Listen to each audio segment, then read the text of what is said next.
So I'm going to talk about smart budget planning and digital campaign planning around the recruitment cycle.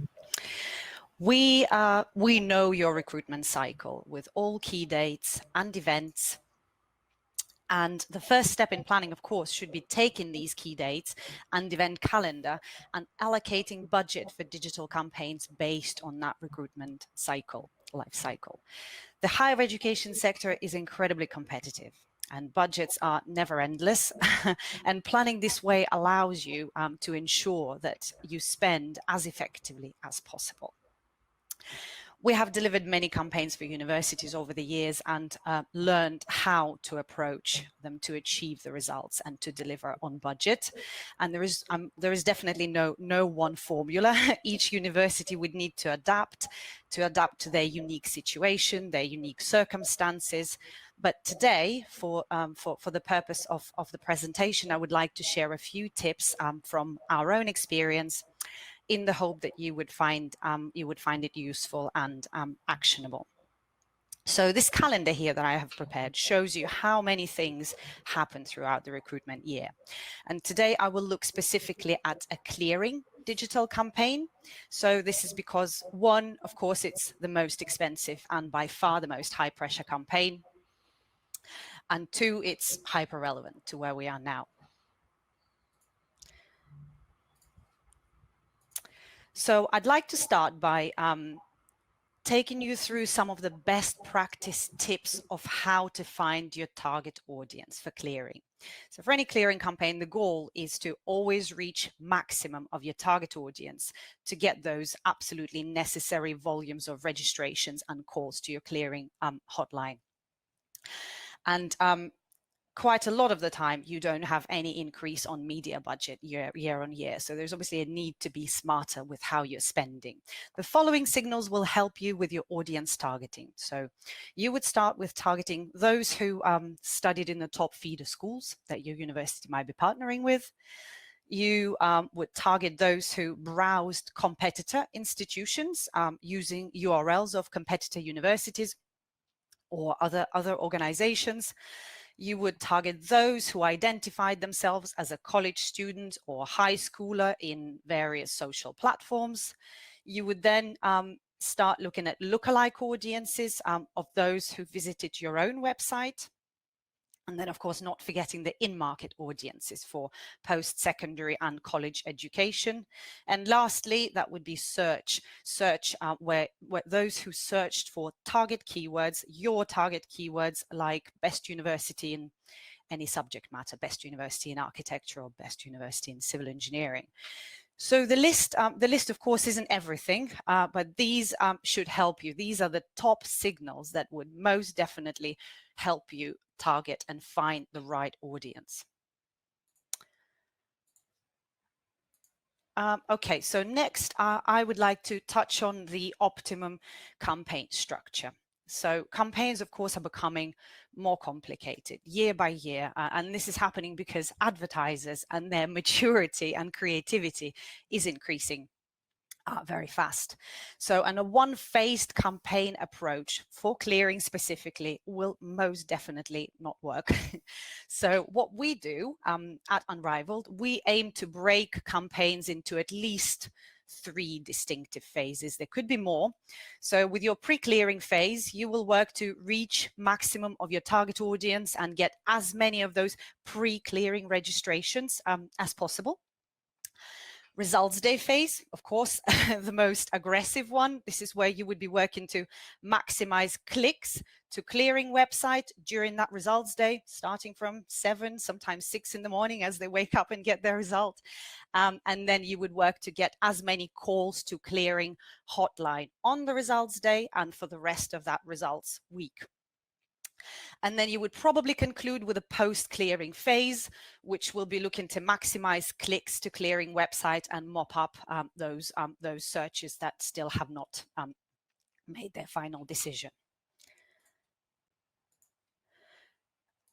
Next, I would like to mention the different campaign strategies that you need to be weaving throughout each one of those phases in your campaign. So Reach strategy would be something that you would deploy to maximize that exposure. You would be using most trending and age relevant platforms, of course, and the messaging would be more brand, more broader, and also it's quite useful when you deploy sequencing, so serving the different messages to people who've seen the previous version of your ads. So you need this reach strategy absolutely for clearing. This is so that you can build up those remarketing campaign lists, and obviously within the remarketing you're able to be a lot more aggressive with that bidding and spend, and people are already a lot more pre-qualified. So, and the lead strategy is what you would deploy to intercept searches in search engines with paid search campaigns. It's, of course, is the most difficult one to get right. You would deploy direct messaging and be a lot more specific and clear with your calls to action. So calls to action like pre-register now or call our clearing hotline, all depending on the device. And then you would target a lot more strictly based on geolocation and the demographics with paid social campaigns. Okay, another important step. I mean, you could argue it's one of the most important steps, but I mean, there's so many. Everything is important. It has to be planned. But another important step in planning should be taking as much of the data that you can get hold of as possible to analyze and learn from.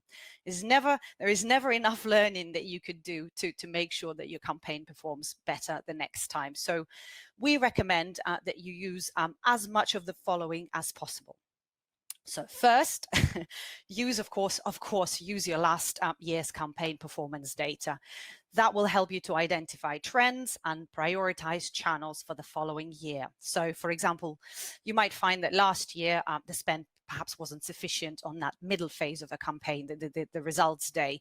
So that would inform your decision about budget distribution in the future. Or you could also look at where the strongest result and the best price came from, and therefore you would apply more budget there next year. So I would also urge you to consider running beta tests with all platforms. Your agency should be bringing these new opportunities to you. So we at Unrivaled always proactively seek out beta tests for our clients. So that helps them to take advantage of something that nobody has tried before. So being the first to market. So running beta tests will make you prepared for the future and will give you experience the next year that nobody else has. So, and the third one, I would say, very, very important, is use your applicants and enrollment data.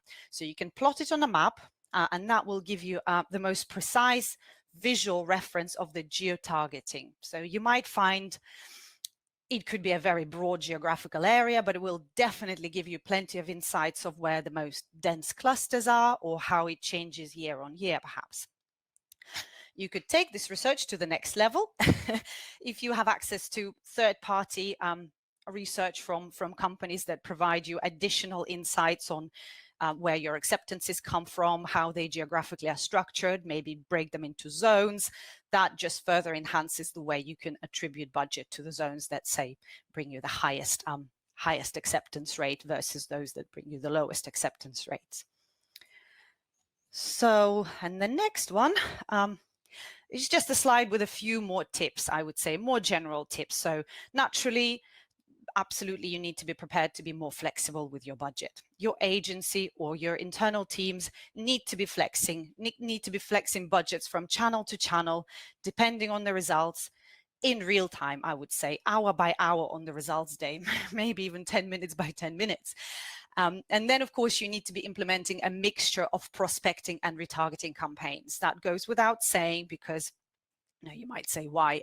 You could just be more aggressive with that remarketing audience. There are a lot less of them in that group. Yeah, and you could bid a lot more and serve a lot more direct message as a pre-qualified segment.